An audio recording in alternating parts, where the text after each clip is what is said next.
स्वामी समर्थांचे प्रभावी तोडगे आणि उपाय. 1. दीप प्रज्वलन. दररोज सकाळी आणि संध्याकाळी घरात तुपाचा दिवा लावा. यामुळे देवी लक्ष्मीची कृपा प्राप्त होते आणि घरात सुख समृद्धी नांदते. 2. दहीभात उपाय. अमावस्या आणि पौर्णिमेच्या रात्री सुक्या कागदावर थोडा दहीभात ठेवा आणि त्यावर हळदी कुंकू टाका. हा कागद मोहरीच्या धक्क्यावर किंवा खिडकीवर ठेवा आणि सकाळी तो कचऱ्यात टाकून द्या.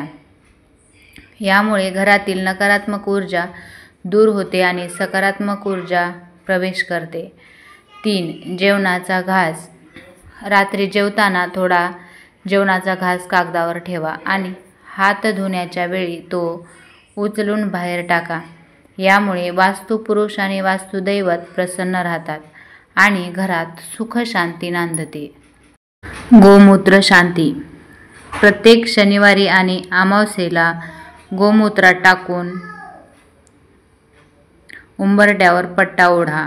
यामुळे घरातील नकारात्मक शक्ती आणि अडथळे दूर होतात आणि सकारात्मक ऊर्जा प्रवेश करते. नारळ पूजन. सोमवार आणि एकादशी या दिवसांनी नारळ फोडू नये, कारण या दिवसांना देवतांचे प्रतीक मानले जाते आणि नारळ फोडल्याने देवांना त्रास होऊ शकतो.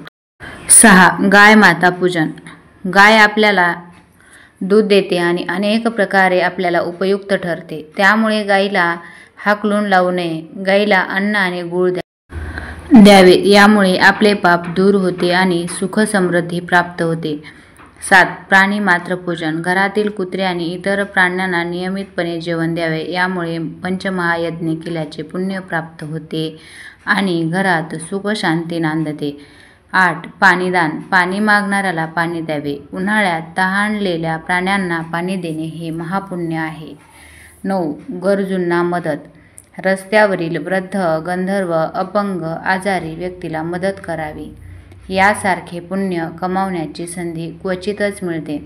10. झाडाची काळजी. 10 महिन्यांनी झाडाची काळजी घ्यावी. झाडाला पाणी द्यावे आणि त्याला स्वच्छ ठेवावे. 11. मीठदान.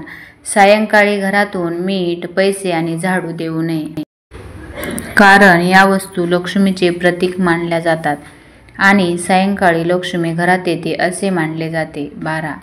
दूध आणि दुग्धजन्य पदार्थ दान. सायंकाळी घरातून दूध आणि दुग्धजन्य पदार्थ देऊ नये, कारण गाय लक्ष्मीचे प्रतीक मानले जाते आणि दूध हे गायीचे उत्पादन आहे. 13. देवघराची रचना. देवघरात विनाकारण स्थापना ठेवू नये. देवघरात डावीकडे कलश, त्यावर नारळ आणि शेंडे ठेवावे आणि उजवीकडे दीपक ठेवावा. स्वामी समर्थांचे उपाय आणि तोडगे. कामावर जाताना कामाचा बभराग करू नये, अन्यथा कामात विचलित व्हाल. उपाशीपोटी कामावर जाऊ नये. काहीतरी खाऊनच बाहेर पडा. 15. उत्साही राहण्यासाठी एखाद्या दिवशी कामावर जाण्याची इच्छा नसेल तर सकाळी अंघोळीनंतर ओम चैतन्य गोरक्षनाथाय नमः हा मंत्र 20 मिनिटे म्हणा. 16. पती-पत्नीतील प्रेम वाढवण्यासाठी. एखाद्या बहिणीला तिचा नवरा, तिचा पती त्रास देत असेल तर तिने तुळशीला पाणी घातल्याशिवाय भोजन न करण्याचा संकल्प करावा. 17. देवीची कृपा प्राप्त करण्यासाठी देवीच्या 3.5 पीठाचे दर्शन घेऊन देवीचा अभिषेक करावा आणि खणा नारळाने देवीची ओटी भरावी.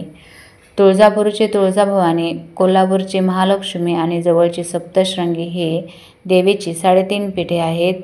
18. घरातील नकारात्मक ऊर्जा दूर करण्यासाठी पाण्यात थोडेसे मीठ टाकून फरशी पुसावी. 19. एक इच्छा पूर्ण करण्यासाठी रोज सायंकाळी पिंपळ वृक्षाला दूध मिश्रित पाणी घालावे, दिवा लावावा आणि 5 प्रदक्षिणा घालत इच्छा पूर्ण दाखवा. 20. कामात यश मिळवण्यासाठी. महत्त्वाच्या कामासाठी घराबाहेर पडताना खिशात श्रीयंत्र बाळगा. 21. रात्री शांत झोपण्यासाठी. रात्री भीतीदायक स्वप्न पडत असतील तर पाण्याने भरलेले तांब्याचे भांडे ठेवून झोपावे. सकाळी हे पाणी एखाद्या झाडाला घालावे. 22. सुरक्षित ड्रायव्हिंगसाठी. सुरुवात करण्यापूर्वी ड्रायव्हिंगला सीटला हात लावून आपल्या इष्टदेवतेचे स्मरण करावे आणि नंतरच ड्रायव्हिंग सुरू करावे. पौर्णिमेला सायंकाळी गाडीला फूल व्हावे आणि उदबत्ती लावावी. 23. दुकान बंद करताना. दुकान बंद करून जाताना कुलदेवतेचे, इष्टदेवतेचे आणि वास्तुपुरुषाचे आभार मानावे. दिवसभरातील नफा-तोटा त्यांना समर्पित करा. 24. निरोप घेताना. कोणाचाही निरोप घेताना येतो म्हणावे, जातो म्हणू नये. घरातील शांतता राखण्यासाठी घराच्या मुख्य दरवाजासमोर चप्पल ठेवण्याचा सवय टाळा. बांधकाम करताना घराचे बांधकाम जमिनीखाली हाडे, विटा, शंख इत्यादी सापडल्यास त्या जागेची शुद्धी करून घ्यावी. 27. देवी देवतांचे दर्शन. दरवर्षी आपल्या कुलदेवतेचे आणि इष्टदेवतेचे सहपरिवार दर्शन घ्यावे. घरात शुभ कार्य संपन्न झाल्यानंतरही दर्शन घ्यावे. 28. आत्मबल वाढवण्यासाठी कुलदेवतेची नित्य उपासना करावी. नामस्मरणाने आत्मबल वाढते आणि संकटांचा सामना करण्याचे धैर्य अंगी येते. श्री स्वामी समर्थ.